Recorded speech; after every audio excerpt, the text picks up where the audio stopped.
Assalamualaikum warahmatullahi wabarakatuh. Jumpa lagi di channel Info Pendidikan bersama Pakar Jono. Kali ini saya akan coba berbagi dengan kawan-kawan terkait dengan persiapan terakhir untuk tes wawancara bagi calon asesor BAN SM tahun 2021. Untuk itu, ikuti video ini sampai selesai. Dan jangan lupa bagi yang belum subscribe, artinya subscribe-nya masih berwarna merah, silahkan klik subscribe, like, dan lonceng, serta share pada kawan-kawan yang lain agar mendapatkan notifikasi video berikutnya dari Info Pendidikan. Bapak Ibu sekalian, terkait dengan persiapan terakhir yang harus dilakukan oleh calon asesor, ada beberapa hal yang perlu dicermati terlebih dahulu. Bapak Ibu sekalian, setelah kemarin ada seleksi uji kompetensi ya, dari uji kompetensi seleksi berkas sudah lolos, seleksi uji kompetensinya sudah lolos. Tapi ini bukan berarti sudah berakhir. Karena apa? Perbandingan yang diterima di dalam uji kompetensi dengan kuota yang ada itu masih belum sebanding. Sebagai contoh, misal ini hanya contoh saja ya. Misalkan Jawa Timur ini Jawa Timur itu yang lolos luar biasa, 400-an lebih ya yang lolos dari uji kompetensi. Sementara yang mau diterima hanya 80. Nah, artinya perbandingannya bisa 1/5, masih akan mengalahkan 4 orang lagi ya. Ini contoh, maksudnya seperti itu. Misalkan lagi Jawa Barat Jawa Barat juga demikian. Jumlah yang diterima dari hasil uji kompetensi itu 300-an sekian lebih ya. Perbandingannya juga cukup lumayan besar ya. Artinya kita belum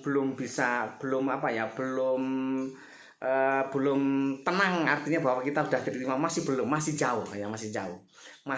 Persaingan sama-sama kuat. Kalau sekarang kan persaingan yang sama-sama sudah lulus, masalahnya seperti itu. Artinya kemampuannya juga sudah bisa diperkirakan kan, seperti itu.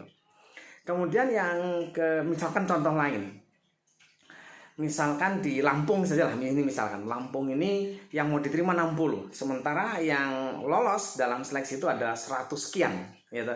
Berarti akan mengalahkan kira-kira 1/2. Ini perkiraan seperti itu. Sehingga Bapak Ibu banyak harus mempersiapkan diri karena persaingannya dengan kawan sendiri ini sekarang kan, seperti itu. Jadi bukan hal yang gampang untuk menyiapkan itu. Karena itu saya mengingatkan pada kawan-kawan, ketika mau ikut berjuang untuk bisa mendapatkan kursi atau ini kursi bergengsi sekali, karena memang dari perekrutannya sangat bagus, sangat luar biasa, sangat ketat, dan belum nanti setelah lolos ini diklatnya sangat ketat sekali ya. Dan ini saya acungkan kepada BAN SM di Pak Tony, terutama dinakodai Pak Tony ini sangat luar biasa. Ini merupakan kita berharap ini merupakan embrio dari semua jenis seleksi nanti yang di dunia pendidikan. Mudah-mudahan dengan seperti ini akan bisa berubah menjadi lebih baik.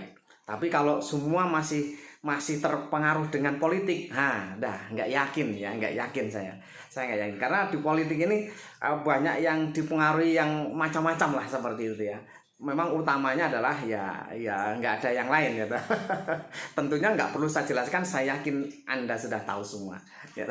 Dan ini sangat mengerikan menurut saya, mungkin sangat mengenaskan lah. Beginilah pendidikan di Indonesia, kira-kira seperti itu gitu bayangannya ya, gitu. Ini supaya menjadi perhatian bagi semua pihak untuk bisa memperbaiki, dan saya yakin dengan upaya Pak Tony nanti yang lain akan terbawa ya kan. Apalagi dengan sekarang guru penggerak sudah mulai itu tidak terpengaruh dengan politik. Nah, maksud saya sistem yang seperti inilah yang nanti akan mengikis politik-politik yang itu akan terkikis dengan sendirinya, itu maksud saya seperti itu. Nah, mudah-mudahan ini bisa menjadi dampak yang luar biasa. Bapak Ibu sekalian, ketika nanti mau menghadapi wawancara, Bapak Ibu ada hal-hal yang memang saya ingatkan dari awal, sudah saya sampaikan, bahwa pokok ya, kuasai dari materi. Karena yang akan dilihat adalah kemampuan penguasaan materi bagi seorang calon asesor. Ditanya tujuan akreditasi apa? Tidak tahu. manfaatnya akreditasi itu sebenarnya untuk apa? Tidak tahu. Ini masalah besar ya, karena itu dipersiapkan betul. Dan tentunya kemampuan IT yang tidak bisa ditinggalkan serta kompetensi motivasinya. Biasanya ditanyakan apa motivasi Anda ingin menjadi seorang asesor, ya kan? Seperti itu. Itu nanti akan ditanya semuanya. Karena itu ya kita sudah tahu ya, pertama pasti perkenalan, kemudian Bapak tugas di mana, selama ini tugasnya sebagai apa, ya kan? Kemudian motivasinya apa, pengen jadi asesor itu sebenarnya motivasinya apa karena cari duit, ya toh? Ya kan, misalkan seperti itu. Atau mungkin ingin meningkatkan mutu pendidikan. Waduh, luar biasa ya kan, seperti itu. Kemudian kemampuan yang sudah dimiliki, kemampuan IT-nya seperti apa. Di sini juga akan dilihat bagaimana cara komunikasinya baik apa tidak. Seperti itu kira-kira kalau wawancara ya. Kemudian tadi sudah saya katakan tujuan akreditasi, manfaat akreditasi di lingkungan masyarakat ataupun di sekolah sendiri. Kemudian bagaimana cara melengkapi dokumen-dokumen atau persiapan akreditasi itu kira-kira seperti apa. Ini karena seorang asesor harus tahu, karena nanti akan mewawancari sekolah seperti apa yang dilakukan gitu ya. Seperti itu, kira-kira seperti itu. Nah, mudah-mudahan Bapak Ibu dengan persiapan ini Bapak Ibu benar-benar sudah menyiapkan diri, dan artinya sudah tidak menengok kanan nengok kiri, karena yang ditengok cuma 4 atau 3 atau 2 atau 1. Sehingga persaingannya cukup lumayan ketat sekali ya. Karena seleksinya sudah selesai, dari sekian ribu tinggal 1/10-nya.